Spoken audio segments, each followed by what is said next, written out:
Before we go any further, quick and honest disclaimer.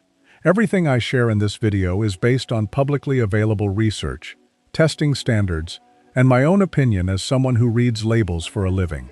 I'm not naming any single company as a criminal.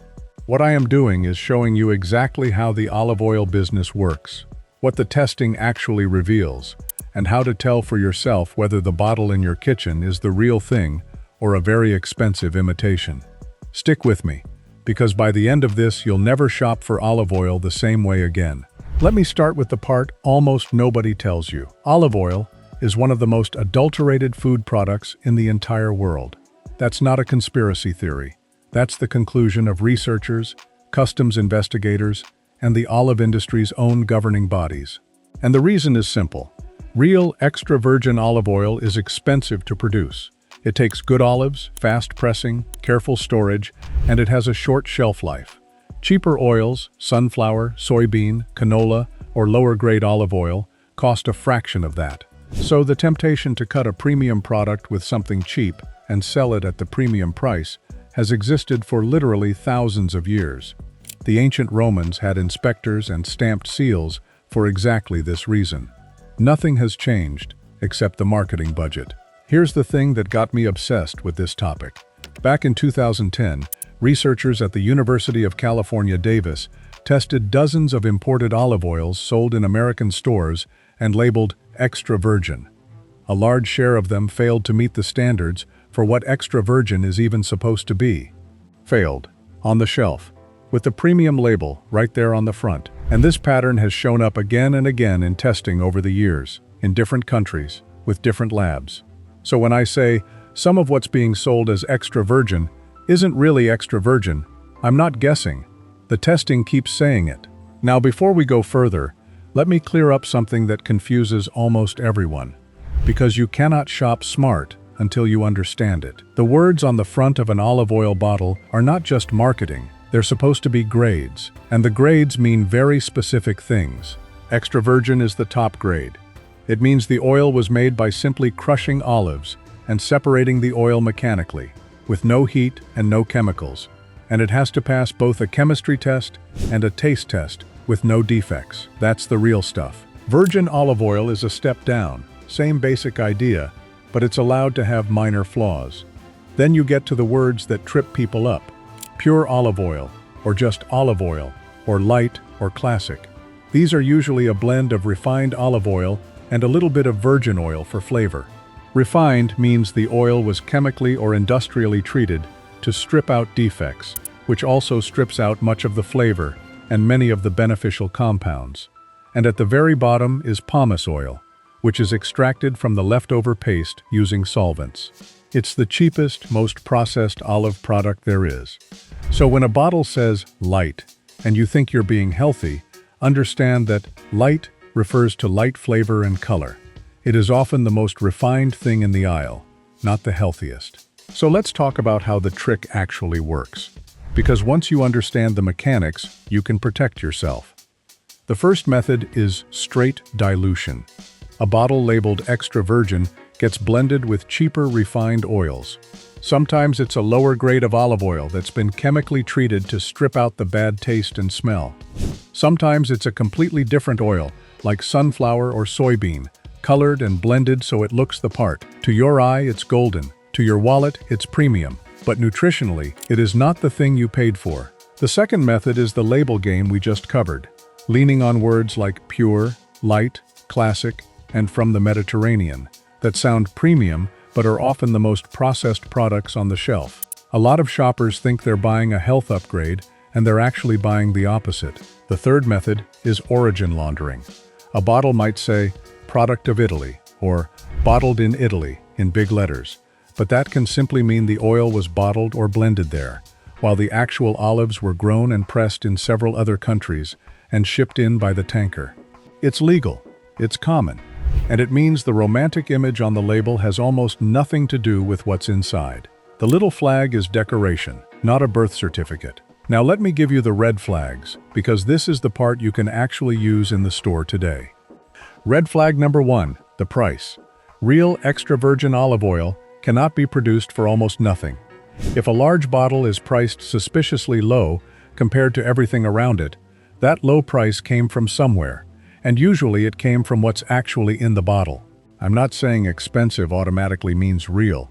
You can absolutely overpay for mediocre oil in a fancy bottle. But dirt cheap almost always means compromised. Red flag number 2. A clear glass bottle sitting under bright store lights. Light is one of the biggest enemies of olive oil. It breaks the oil down and turns it rancid faster.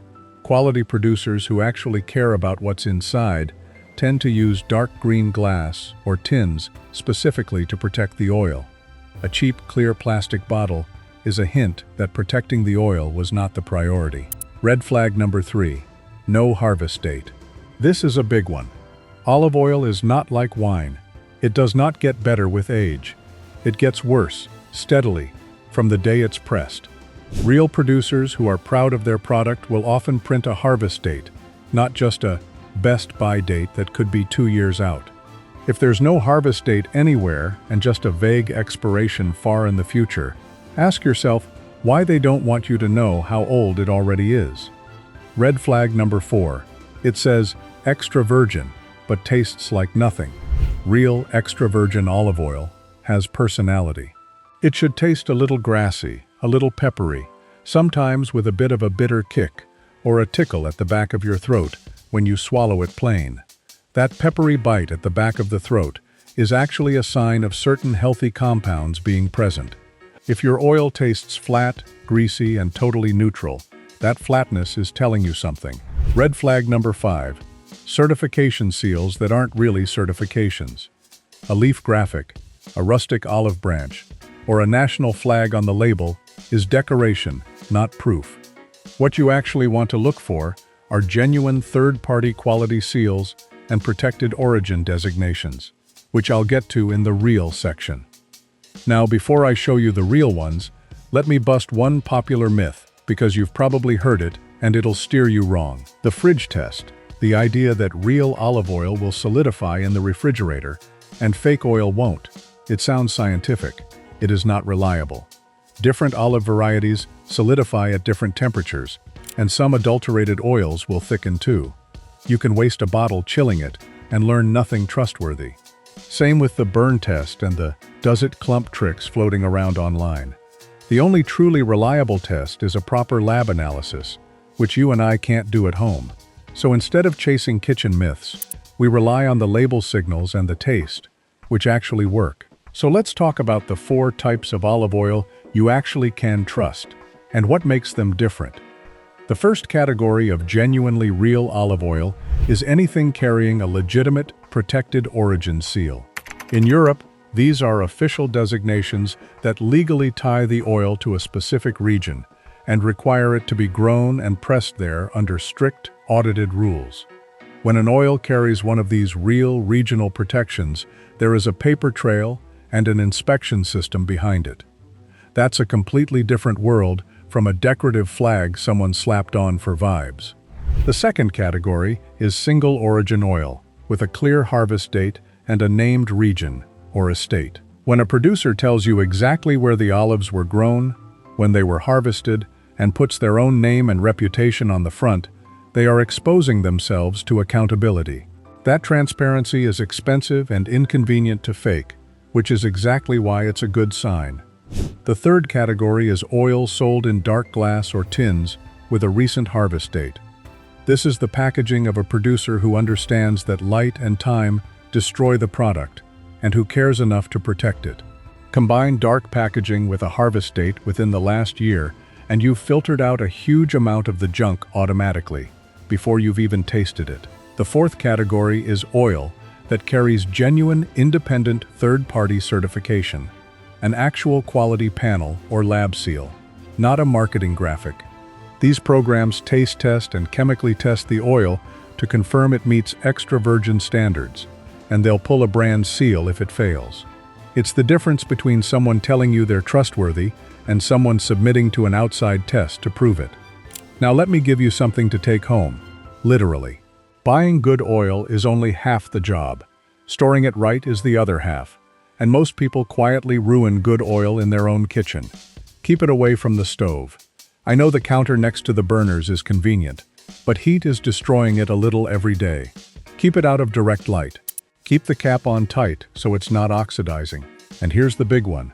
Buy a size you'll actually finish within a couple of months. That giant economy jug is a false savings if the last half turns rancid before you get to it. Rancid oil isn't just flat tasting. It's lost most of what made it worth buying. So how do you put this all together at the store without spending an hour reading bottles? Here's my simple routine. First, flip the bottle around and look for a harvest date, not just a best by date. Second, look for dark glass or a tin. Third, look for a real origin designation or a named estate, not a vague country claim in fancy font. Fourth, be suspicious of a price that seems too good to be true. Fifth, check the grade word, and remember that light and pure are not upgrades. And sixth, when you get it home, taste it plain. If it's peppery and alive, you did well. If it's flat and greasy, you learned something for next time. One more thing I want to leave you with, and it's the mindset that changed everything for me. The reason this problem exists isn't some grand evil conspiracy with a villain in a dark room. It's simpler and more boring than that. There's just no business model in honesty when dishonesty is cheaper and the label rules are loose. Cutting the oil costs less. Fancy words on the front cost nothing. Shipping olives in from wherever is cheapest saves money. And most shoppers never test what they bought, so nobody gets caught. That's the whole game. Once you understand that the incentive is money, not malice, you stop looking for villains and you start reading labels. And reading labels is a skill nobody can ever take away from you. If this opened your eyes even a little, do me a favor and hit subscribe, because this channel is all about pulling back the curtain on the everyday products we all trust without thinking. Next time you're in that aisle, you won't be shopping blind. You'll be shopping like someone who knows the game. Thanks for watching, and I'll see you in the next one.